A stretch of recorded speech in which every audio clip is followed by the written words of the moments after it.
Senhor Meritíssimo Juiz, senhores jurados, companheiros da acusação, companheiros da defesa, me impressionou bastante o fato dos meus companheiros falarem na questão da acusação dos 4 exploradores de caverna.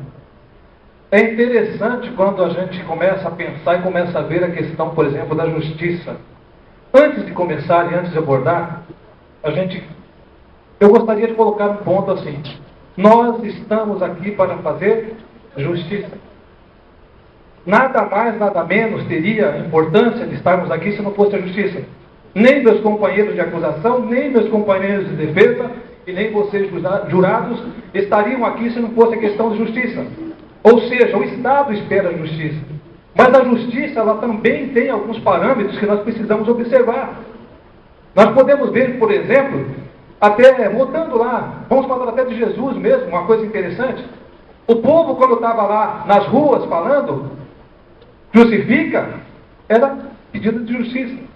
Mas, falando nessa justiça, chegaram a soltar um criminoso chamado Barrabás, ao invés de Jesus, um inocente. E era justiça. O Estado americano, por exemplo, nós temos um relato aí de condenação de menos de uma década, 360 pessoas foram condenadas à pena de morte, falando de justiça. Dos quais 25 sequer tiveram condições de trazer a papelada que pudesse inocentar morto. Esses 25 morreram. E como é que ficaram suas famílias? Quer dizer, é um outro Estado, mas é um exemplo. Então, falando de justiça, primeiramente nós precisamos de tomar cuidado e pensar que todos nós que aqui estamos com essa finalidade de justiça. E nessa questão de justiça é importante que nós não possamos fazer a injustiça. A acusação disse uma coisa interessante. Não tinha comida. Foi eles que falaram.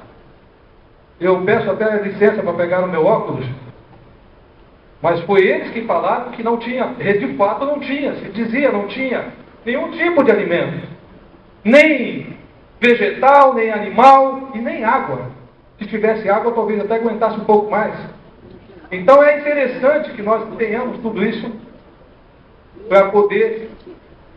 Acabou a comida. Outro detalhe que a própria acusação falou, Roger foi morto por paulada, pedrada, asfixiada. Quer dizer, nem ele sabe como Roger foi morto. Como é que você pode, então, chegar numa conclusão se você não sabe como uma pessoa foi morta? Qualquer um que vai para uma caverna leva uma lanterna. Isso não se diz nos relatos, mas é natural. Quem que vai ser um explorador de caverna e não tem uma lanterna, não tem uma forma de iluminar?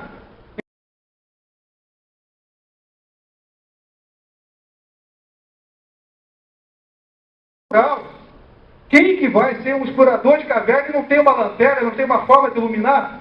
Então não é um explorador, quer dizer, isso daí não se fala, mas é natural que se conceda isso. E mesmo eles falam, ninguém tem prova para isso, quer dizer, estão citando situações que nem eles sabem as provas que têm. Então, quer dizer, as fotografias conduzem de forma que nós podemos ver ali que é um sensacionalismo, de forma a tentar impressionar o jurado para uma situação que nada condiz com aquela realidade daquele pessoal que estava na caverna. Mas a gente fala, por exemplo, de como que ficou a família do Roger, mas não fala como que estaria a família dos outros 4. Nesse caso, se houver a injustiça. Porque, havendo a injustiça, eles poderiam ser condenados, poderiam injustamente, como já aconteceu, e aí sim, nós poderíamos dizer assim, que estaria até retornando, talvez, até uma pena de morte, mas não pena de morte da pessoa física, mas uma pena de morte, porque tiraria o convívio de 4 pessoas inocentes. Pessoas essas que poderiam estar em convívio com a sociedade, famílias essas que estariam sofrendo uma calamidade por uma injustiça feita com aquelas 4 pessoas que não são assassinos, entenda-se bem isso, não são assassinos, eles são pessoas de bem. Agora, na questão Já que é falar de positivismo, já que é falar da lei em si, que precisa, então vamos abordar nesse tópico. É isso que eu quero que os jurados se pensem dessa forma, do começo, no meio e no fim. Vocês irão ver, meus companheiros, abordar a questão de estado de necessidade, que cabe, tranquilamente cabe. Mas eu queria apenas que vocês focassem uma coisa. Quem foi que matou Roger? Será que alguém pode simplesmente falar quem foi que matou Roger? Qual desses 4 aqui matou Roger? Foi o de número 1? Foi o de número 2?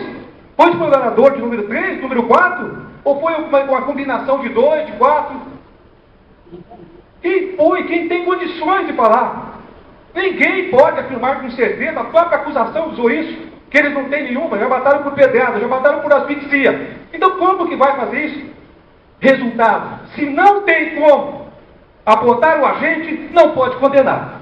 Ou seja, isso está dito, artigo 13, não há anexo da causalidade. Ou seja, não há como nós determinar quem matou Roger. Agora, só no estado de necessidade em si, já é passivo que nós vemos. Agora, o mais importante de tudo,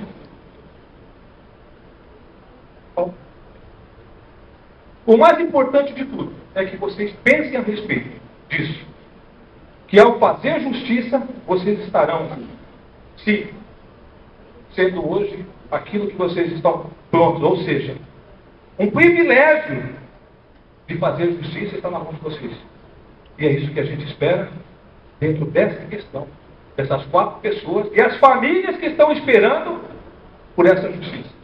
E você também pode ajudar o nosso canal comprando o livro Zona Neutra. São 535 páginas, ficção científica, ano 2080. A trilogia Base Alpha, O Sistema e A Revanche você adquire em uma só versão, que é Zona Neutra, A Era Sheldon. O link se encontra na descrição do vídeo, juntamente com outras informações relevantes. Aproveite e se inscreva em nosso canal e também dê um clique no sininho para estar sempre bem atualizado com todo o nosso conteúdo. César Lima e Marta Lima em Mundo Sem Fronteiras. Vem com a gente.